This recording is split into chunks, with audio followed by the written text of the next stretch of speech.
네, 안녕하세요. 방금 소개받은 NI 신선영이라고 합니다. 이게 제가 이렇게 그 스튜디오에서 촬영하는 게 익숙지가 않아가지고요. 어디를 봐야 될지 시선이 뭐 그러시다면 교재를 포커스해서 말씀을 들어주시면 감사하겠습니다. 네, 그 교수님께서 소개해 주셨다시피 저는 디지털 정책, 그러니까 과기부 쪽에 작년에 이제 제가 메인으로 했던 거는 디지털 전략을 지원을 하는 일을 했습니다. 그래서 오늘 선생님들께 설명드릴 거는 5년의 디지털에 대해서 어떻게 진행해야 될지 디지털 전략에 대해서 잠깐 말씀드리고 그중에 일부가 100만 인재 양성이라고 해서 교육의 파트에 AI와 디지털 인력을 어떻게 양성할지 부분과 그다음에 AI 정책 그리고 요즘에 뭐 지난 차수에 진행하셨던 걸 제가 잠깐 보니까 챗GPT 뭐 이런 얘기를 막 하셨던데요. 그래서 그런 거와 관련된 AI에 관련된 정책 그리고 마지막 파트로는 AI 교육이라고 해서 저 역시도 대학원에서 이제 데이터 사이언스 쪽을 대학원 강의를 하고 있습니다. 그래서 제가 학생들과 나눴던 커리큘럼에 대한 약간의 스냅샷 이런 것들과 함께 공유를 드릴 수 있도록 하겠습니다. 네, 먼저 디지털 대전환 시대입니다. 그래서 여러분들 뭐 교수님들도 다 아시다시피 그 사회 환경의 변화가 코로나로 인해서 디지털이 누구나 디지털에 대해서 익숙하게 되는 이런 시대라고 볼 수 있을 것 같고요. 마이크로소프트 CEO가 같은 경우에는 그 디지털 전환이 뭐 2년 걸리기 2개월이 됐다 이런 식으로 해서 좀 빠른 속도에 대해서는 이견이 없으실 거라고 생각합니다. 그리고 경제에 그 디지털이 미치는 영향도 상당히 커져 가고 있고요. 그리고 이거가 이제 여기 지금 여러분들께서 모여 계신 거가 AI 융합 교육이라고 했던 것처럼 산업 간의 경계가 무뎌지는 빅블러 현상이 가속화되고 있습니다. 그리고 AI 융합 교육에 대해서 제가 나중에 정책적으로도 말씀드리겠습니다만 모든 전 세계 나라가 기술을 바탕으로 한 기정학 시대에 대해서는 모두 다 포커스를 하고 있는 그런 사회환경적 변화에 서 있습니다. 그리고 기술환경 변화에 있어서는 DNA라는 그 데이터 네트워크 인공지능을 이제 과기부 쪽 그리고 정책적으로 많이 얘기를 했었는데요. 이 DNA가 여러분들께서 수업 시간에 다루듯이 현실 데이터뿐만이 아니라 가상 데이터까지도 연계된다든지 그게 클라우드 기반에서 돌아간다든지 그리고 인공지능 같은 경우에는 특수목적 AI에서 범용 AI로 이렇게 지난다고 보실 수 있을 것 같습니다. 그 외에도 증강현실, 메타버스, 양자, 그리고 또 하나는 이제 우주, 뭐 이런 것까지도 디지털에 따른 기술환경 변화에 말씀을 드릴 수 있을 것 같습니다. 네. 네. 그래서 이제 배경적인 측면인데요. 그래서, 네. 그, 안보라든지 경제, 그리고 사회라든지 환경 측면에서, 기술 중심으로 해서 아까 기정학 말씀드렸던 것처럼 패권 경쟁이 본격화되고 있고, 경제는 이제 디지털이 경제에 미치는 영향이 크고 경제 성장의 한계가 도달하고 있습니다. 그리고 저희가 그 교육 측면에서 다뤄야 될 거 하나가 이제 양극화 부분에 대해서도 사회를 어떻게 진행할 건지 그리고 환경 문제 부분에 있어서도 전환기라고 볼 수 있겠습니다. 마찬가지로 많은 교수님들이 뭐 이거 비유를 들 거라고 생각을 하는데요. 산업혁명 시대에 증기기관차가 생산성을 향상시켰다면 20세기의 인터넷은 소통과 연결을 향상시켰고요. 지금 저희가 살고 있는 AI하고 데이터는 디지털 시대의 혁신을 이룰 수 있다고 생각을 하고 있습니다. 마찬가지로 원래 있었던 생산 요소, 토지, 노동, 자본이 디지털을 만나서 어떻게 바뀌어지는지에 대해서 한번 예를 들어볼까 합니다. 그래서 저희가 물리적으로 보는 토지가 디지털을 만나서 저희가 흔히 보는 메타버스라든지 경제활동의 공간이 변화되는 측면을 들을 수 있을 것 같고요. 그리고 디지털을 만나서 노동 측면에서 보면 요즘에 뭐 시내에 가면 그 로봇이 서빙하는 거 많이 보셨잖아요. 그래서 노동 방식의 변화 이런 측면에서도 달라짐이 있을 수 있을 것 같습니다. 그리고 데이터에 대해서 데이터를 데이터 경제라고 요즘은 네이밍을 많이 하죠. 그래서 새로운 경제 활동의 자본으로 이렇게 경제 체질을 혁신시키는 요소로 디지털과 토지, 노동, 자본이 함께할 수 있다고 생각을 합니다. 네, 다음은 이제 산업 측면입니다. 그래서 유통업의 뭐 아마존으로 인한 무인 배송, 그 다음에 테슬라 자율주행 자동차가 제조업의 디지털 혁신을 이룬다든지 또는 메타버스를 통해서 새로운 경제활동 공간이 창조된다고 이렇게 보실 수 있겠습니다. 또한 그 사회 문제를 해결할 수도 있을 것 같은데요. 인구 위기 극복을 위해서 뭐 로봇 같은 자동화 설비 도입 같은 것도 있을 수 있을 것 같고요. 그 다음에 이제 소외계층의 AI를 어떻게 진행할 거냐 이런 건데 요즘에 광고에서 많이 보실 거라고 생각합니다. 인공지능 돌봄 로봇을 통해서 노인의 뭐 심리 상담을 치료한다든가 또는 뭐 여기에는 안 나와 있습니다만 독거 노인 뭐 이런 분들의 고독사를 저희가 모니터링 하기를 전기라든지 가스가 평소보다는 더 적게 쓰고 있다. 그러면은 복지사분들이 가장 먼저 간다든지 이런 식으로 디지털을 접목을 해서 소외계층 복지라든지 여러 사회 문제를 해결하는 데 적용을 하고 있습니다. 네, 이런 배경을 바탕으로 해서 작년 9월에 디지털 전략을 이제 5년간의 디지털의 비전 이런 거를 발표를 했습니다. 그래서 디지털 전략은 오른쪽에 보시는 바와 같이 이렇게 크게 5파트로 되어 있는데요. 오늘 모이신 교수님들은 아마 디지털 역량 이쪽 부분에 관심이 있으시리라고 생각합니다. 네, 그래서 한 파트별로 간단하게 설명을 드리도록 하겠습니다. 그래서 디지털 역량 같은 경우에는 세계 수준의 AI 생태계를 조성을 하고자 하는데 목표를 두고 있습니다. 그리고 이제 데이터를 기존에는 그냥 축적한 거를 했다면 이제는 활용을 어떻게 잘할 것인가. 그래서 데이터 경제 시대에 대한 얘기를 많이 하고 있고요. 다음은 뭐 소프트웨어 시대 뭐 이런 부분이고요. 네, 이 부분입니다. 이게 작년 9월에 디지털 전략을 수립할 당시에 이제 교육부랑 막 협의를 하셨던 것 같아요. 그래서 교육부에서 먼저 100만 인재 양성, 뭐 이런 정책을 먼저 펴내게 됩니다. 그래서 그 부분이 여기 상단에 있는 파트 부분이 되겠고요. 그래서 국가 디지털 교육 체계의 전면 개편을 선언을 하게 됩니다. 그래서 학교 안에서는 초중등의 교육 시수로 확대를 하고 첨단 분야에 대한 대학 정원을 확대해서 뭐 반도체 대학이라든지 데이터 사이언스, 메타버스, 정보보호 이런 대학원을 신설 확대하려는 정책을 얘기한 바 있습니다. 그리고 학교 밖에서는 재직자라든지 지역 주민에 대한 교육 기회를 확대하고자 했고요. 마찬가지로 이제 뭐 6G 양장 이런 부분에 대해서도 네트워크 구축을 한다던가 창업의 생태계를 육성한다든지 뭐 이런 식으로 디지털 역량을 확보하기 위한 비전을 발표한 바 있습니다.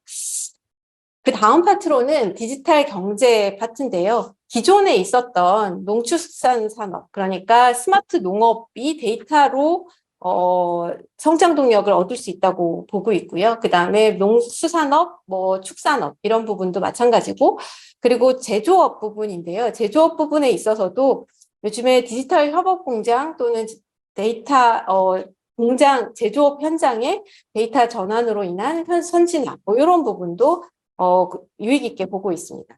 그리고 또 다른 측면으로는 3차 산업에서 문화 콘텐츠 측면입니다. 우리나라가 K 콘텐츠라고 해서 문화와 디지털이 또는 문화와 AI가 접목했을 때의 경쟁력 이런 부분에 있어서 교육을 접목시키는 것도 유망하다고 생각을 하고요. 그 다음으로는 이제 헬스케어 부분입니다. 얼마 전 그 대통령이 뭐 그 보스턴 쪽 가가지고 디지털 바이오 육성을 하겠다고 이렇게 얘기한 바 있는데 실제로 이쪽 헬스케어 데이터 또는 바이오 데이터에 있어서는 여러분들이 이제 뭐 학교에 접목을 하시거나 이러기에는 데이터가 많이 현재 지금 오픈되어 있는 상황은 아닙니다. 그래서 이런 헬스케어 육성하는데도 하겠다라고 발표한 바가 있고요.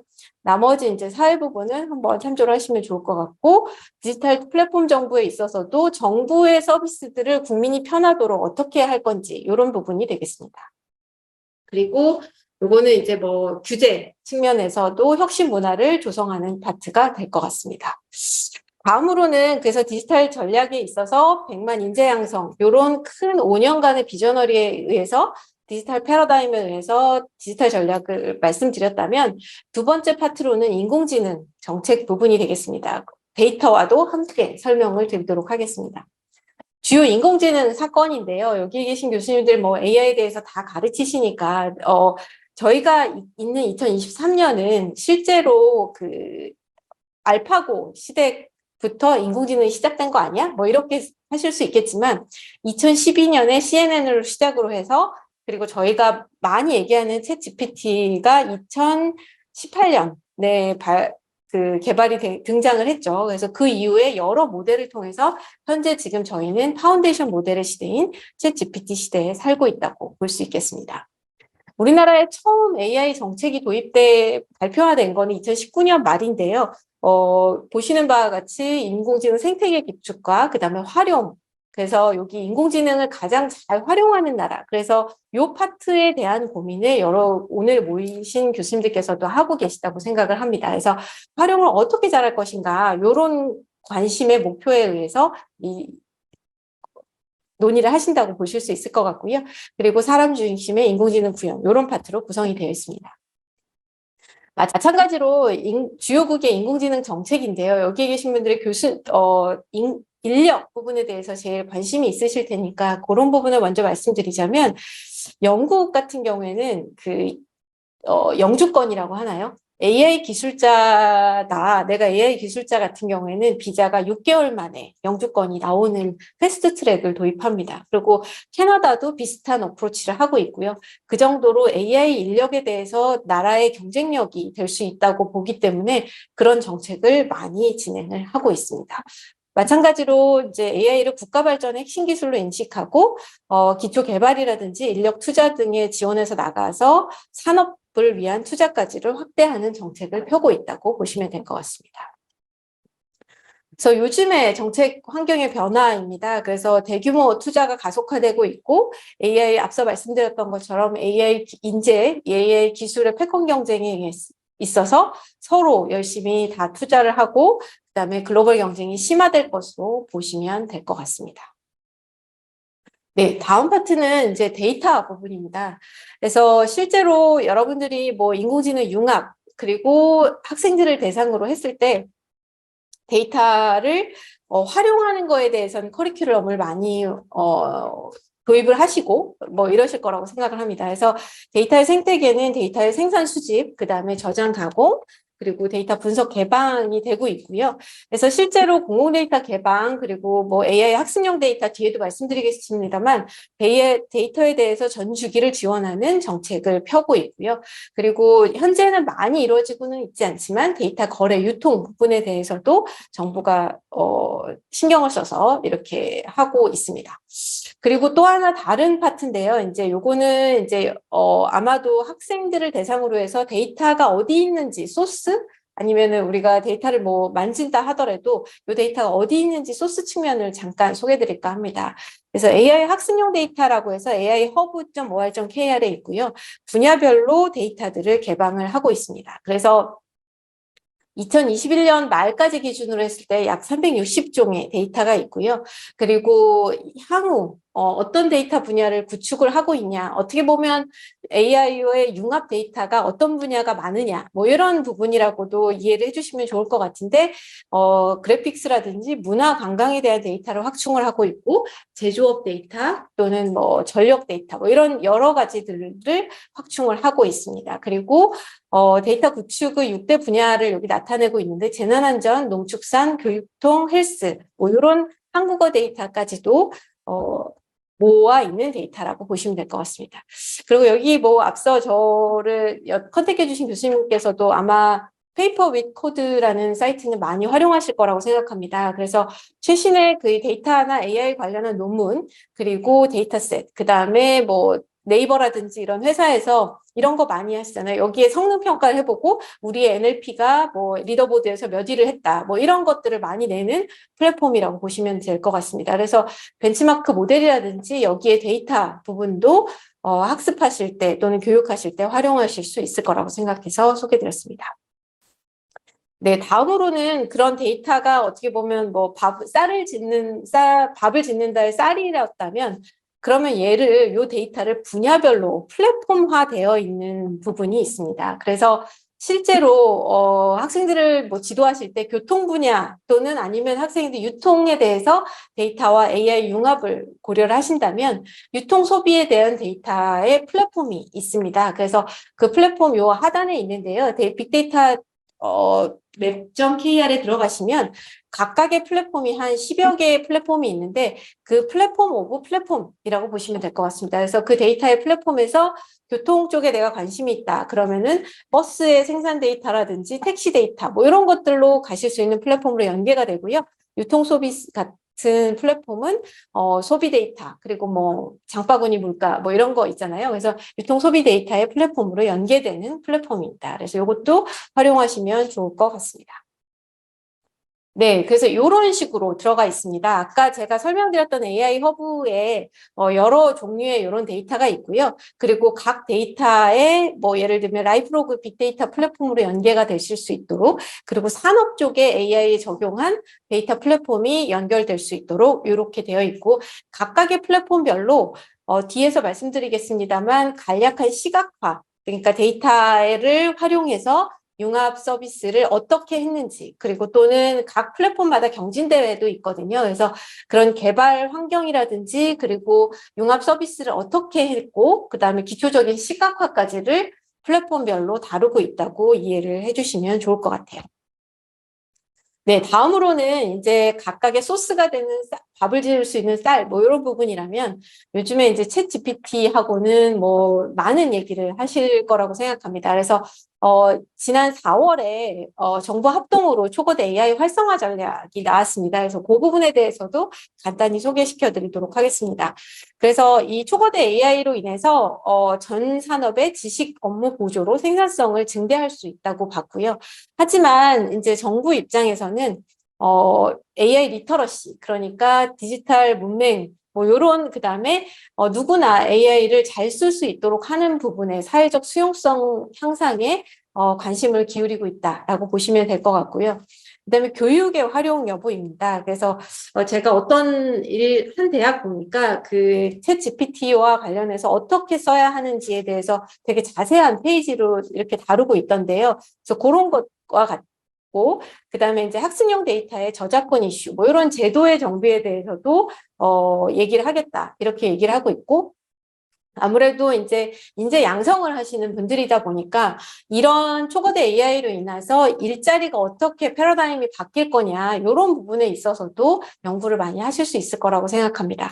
그리고 그 신뢰성 윤리 부분인데요.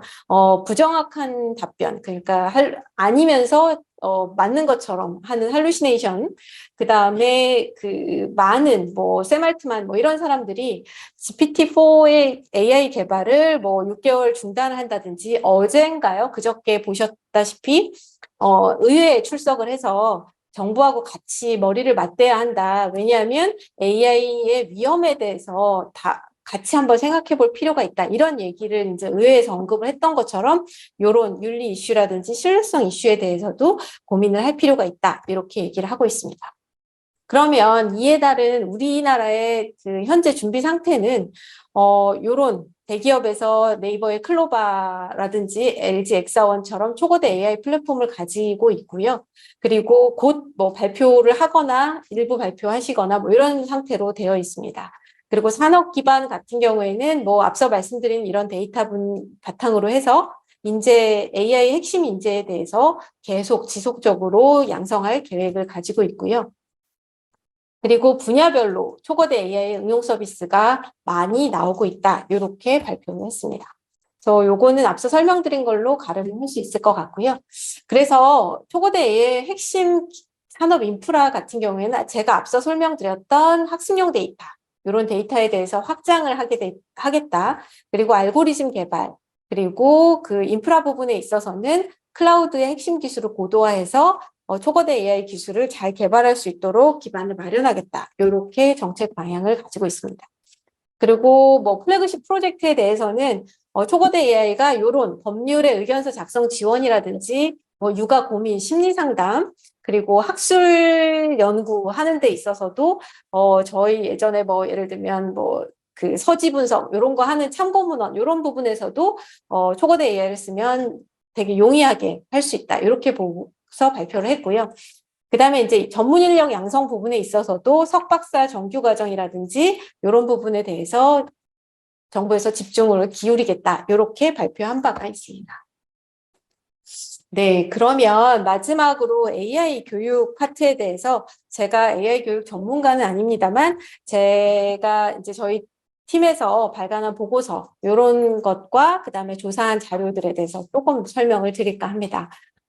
디지털 전략에 대해서 제가 맨 처음에 말씀을 드렸는데요. 그러니까 디지털 심화기라고 요즘은 얘기를 합니다. 그래서 디지털 격차를 만들지 않는 것이 중요하고, 그 다음에 디지털 리터러시라는 얘기를 많이 하고 있는데요. 이거는 이제 저희가 정한 건 아니고 교육부에서 나온 보고서를 인용을 했습니다. 디지털 리터러시는 디지털 기술에 대한 접근성, 그 다음에 누구나 잘 활용할 수 있는 역량 측면, 그리고 참여할 수 있는 능력, 시민성, 이렇게 세 가지를 갖춰야 된다라고 얘기를 하고 있습니다. 그와 관련해 앞서 제가 설명드렸던 초거대 AI 관련한 여러분들이 보셨을 수도 있지만 다른 나라에서 배포한 교육 커리큘럼 이런 것들을 간단하게 소개시켜 드릴까 합니다. 그래서 미국 같은 경우에는 커먼센스 에듀케이션이라고 해서 디지털 리터러시에 대한 교육 자료를 배포하고 있는데요. 최근에는 챗GPT를 포함한 AI 기술을 학교에서 어떻게 활용할 것인지에 대해서 위험, 윤리 문제를 지적하며 이렇게 오른쪽 하단에 보시는 것처럼 학습 도구에 대한 이렇게 설명을 하고 있습니다.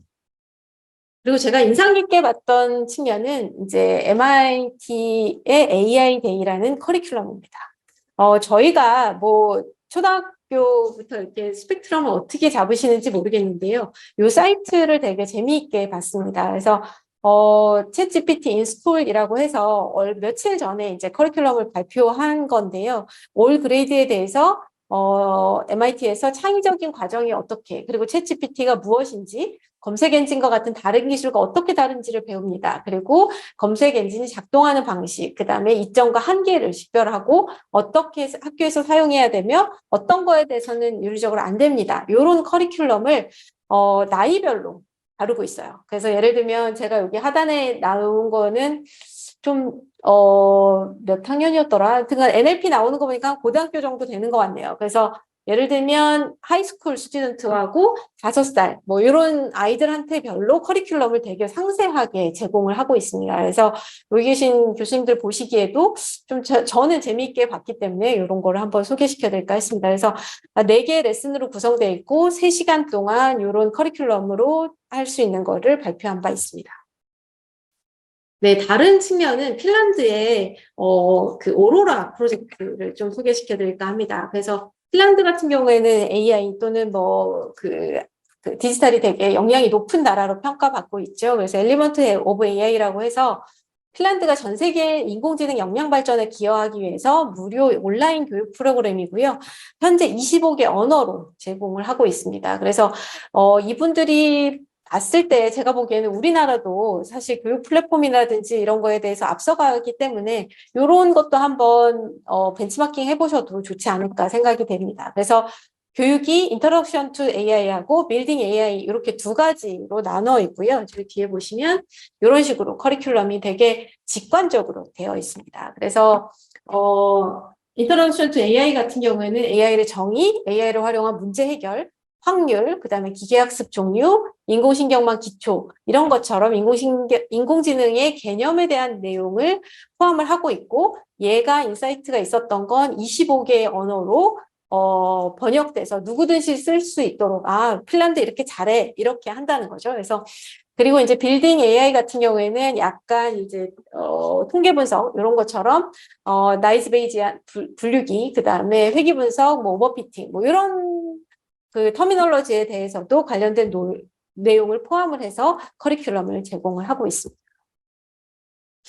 네, 다음으로는 며칠 전에 나온 리포트인데요. 월드 이코노미 포럼이죠. WEF에서 퓨처 오브 잡 레포트라고 해서 이런 비슷한 어프로치가 되게 많이 나옵니다. 그래서 맥킨지에서 나온 거가 인용이 되기도 하는데 이거 가장 최근 겁니다. 그래서 챗 GPT가 나오고와 같은 생성형 AI가 전 세계 27개의 산업 클러스터하고 45개의 경제권에 걸쳐서 여러 많은 고용자를 고용하고 있는 803개의 기업을 설문조사한 결과의 레포트를 발표했습니다. 이게 한 일주일 안 됐을 거예요. 그래서 이 레포트에서의 강조하고 있는 바는 아무래도 여러분들이 이제 학생들을 가르치시면서 교수님들께서 중점으로 뒀으면 이 레포트에서 이 부분을 한번 소개시켜드리고 싶었는데요. 퓨처 오브 워크에 있어서 아래와 같은, 그러니까 크리티컬 싱킹이라든지 창의성, 문제 해결, 뭐 요런 부분에 대해서 협상, 그리고 그 디시전 메이킹의 그리고 서비스 오리엔테이션 요런 관점을 이후의 잡에 대해서는 이런 것들을 스킬을 길러야 된다 이렇게 얘기를 하고 있고요. 그 다음에 이제 유망한 직업에 대해서도 여기서 나타내고 있습니다. 그래서 보시면 여러분이 하시는 AI 스페셜리스트라든지 데이터 애널리틱스 이런 핀테크 스페셜리스트 에듀케이션 스페셜리스트 이런 것처럼 이런 잡에 대해서 앞으로 유망하다 이렇게 발표를 하고 있습니다. 네, 다음은 이거를 커리큘럼에 도움을 하시기도 하지만 제 개인적 관심사니까 조금 말씀을 드리도록 하겠습니다. 데이터 기반의 의사결정, 요런 커리큘럼을 일부를 진행을 한 사례를 좀 설명드릴까 합니다. 별건 아니고요. 정부의 정책 수립 과정 또는 이게 기업으로 간다면 기업의 의사결정 과정에 데이터로 얻어진 객관적 증거를 투입하고 이를 통해서 디시전 메이킹을 하고자 하는 접근이고요. 이에 대해서 OECD에서도 그리고 우리나라에서도 그 행정 기반 데이터 기반 행정이라고 해서 법제화가 되어 있는 상태인데 실제로 많이 이렇게 프랙티컬하게 되어 있지는 않습니다. 지금 온고잉 하는 상태라고 보시면 될 것 같고요. 그렇게 해서 보고서 썼던 사례를 조금 설명드릴까 합니다. 이거는 다른 건 아니었고요. 인공지능의 정책, 아젠다, 이런 거를 뽑기 위해서 텍스트 마이닝을 활용했던 사례입니다. 그래서 여기 보시면 주요 온라인 매체에서 인공지능이 포함된 뉴스 기사를 활용해서 사회, 경제, 기술, 스타트업 이런 분야별로 데이터 분석을 진행을 했습니다. 그리고 요걸 바탕으로 해서 토픽을 뽑았고요. 그 각 토픽별로 여기 보시면 이게 자세히는 안 보이십니다만 가치 활용 측면, 산업 역량 측면에 각 토픽을 우리나라 토픽하고 해외 언론에서 나온 토픽하고 우리나라에서 있는 토픽이 어떻게 다른지를 갭분석을 진행을 했습니다. 그런 식으로도 교육 현장에서 충분히 학생들을 한번 해보면 이런 어프로치도 진행하실 수 있지 않을까 해서 한번 소개시켜드리고 싶었고요.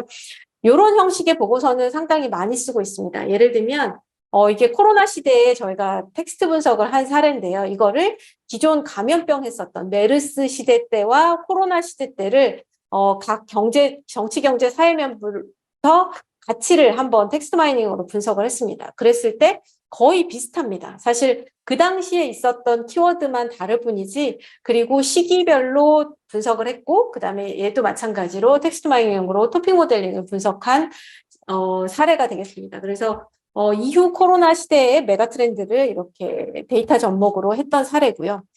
요 다음은 이게 이제 타블로라는 소프트웨어 아마 제가 일부 비슷한 소프트웨어가 파워 BI도 있고 이렇게 하신 걸로 알고 있는데요.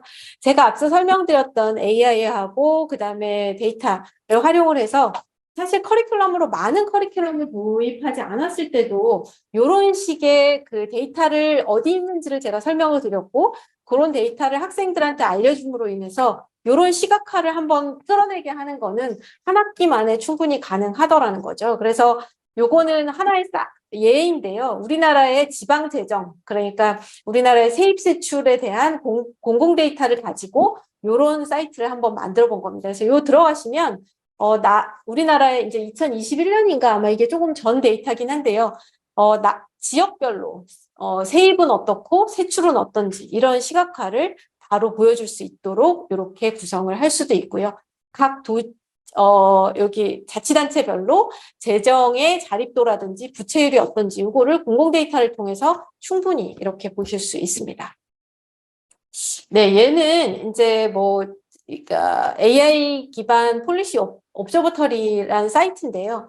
요런 사이트를 제가 말씀드린 건 앞서 말씀드렸던 그런 시각화도 있지만 이제 전 세계 AI의 정책이 어떻게 되는지를 바로 라이브 데이터라고 되어 있죠. 그래서 이렇게 보실 수 있는 사이트를 만들어서 개방을 하고 있고 여기에 이제 지금 우리나라가 하고 있는 일은 AI 관련한 지표가 어떤 게 우리나라가 유리할 것인가 이런 것들을 연구를 진행을 하고 있습니다.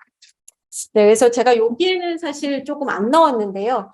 예를 들면 AI 관련한 커리큘럼을 저희가 한 8개 국가를 조사를 했어요. 그래서 AI 과목 수 이런 거에 있어서는 우리나라가 상당히 많은 앞서 있더라고요. 그래서 대학원에 있는 커리큘럼 수 이런 것들을 했을 때에는 이제 우리나라가 커리큘럼이 좀 많다 이렇게 보실 수 있어서 예를 들면 여기에 이제 트렌드 데이터에 AI 지수 이런 거를 개발하는 일을 OECD하고 진행을 하게 될 것 같은데요. 그래서 그런 데 있어서도 우리나라가 유리한 지표 그리고 융합교육을 예를 들면 한다면 융합교육이 다른 나라 대비 어떻다 하는 거를 여기다 이렇게 넣으면 좋겠다라는 소개를 좀 드리고 싶었습니다.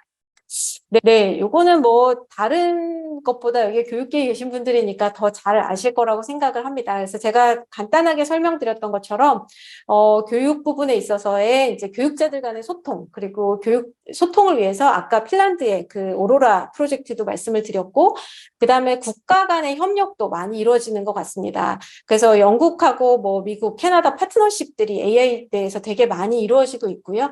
그다음에 이제 단체 간 협력, 그다음에 교육자를 위한 교육도 실제로 많이 이루어지고 있다는 그래서 가족 단위라든지 학생을 교육하는 학부모 교사의 역할이 강조되고 있다는 말씀을 이상으로 제가 한 30분을 할당받았던 것 같은데 이렇게 해서 진행을 마치도록 하겠습니다. 감사합니다.